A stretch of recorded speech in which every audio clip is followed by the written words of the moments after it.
மேலும் ஒரு முக்கிய செய்தி வந்து கொண்டிருக்கிறது, அதனை பார்க்கலாம்.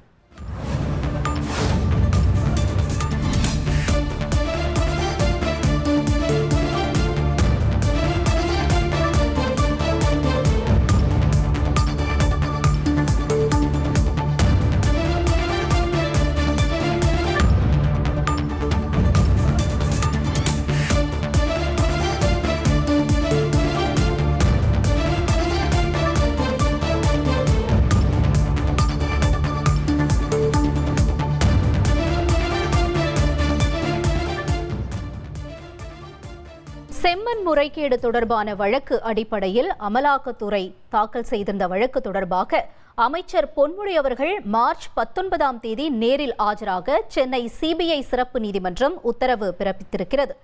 கூடுதல் குற்றப்பத்திரிகையில் அமைச்சர் பொன்முடி, அவரது மகன்கள் கௌதம சிகாமணி, அசோக் சிகாமணி மற்றும் நிறுவனங்கள் வைத்தி ஒரு பிளாட் வாங்கணுமா இல்ல ஒரு பிளாட் வாங்கணுமான்னு ஒரே கன்ஃபியூஷன். ஒரு ரியல் எஸ்டேட் எக்ஸ்பர்ட் கிட்ட பேசு. எப்படி?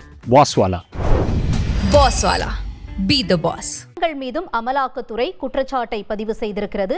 இந்த கூடுதல் குற்றப்பத்திரிகையில் சேர்க்கப்பட்டுள்ள அனைவரும் ஆஜராக சிபிஐ சிறப்பு நீதிமன்றம் சம்மனும் வழங்கியிருக்கிறது. அதன்படி அமைச்சர் பொன்முடி அவர்கள் மார்ச் 19ஆம் தேதி நேரில் ஆஜராக சென்னை சிபிஐ சிறப்பு நீதிமன்றம் உத்தரவு பிறப்பித்திருக்கிறது.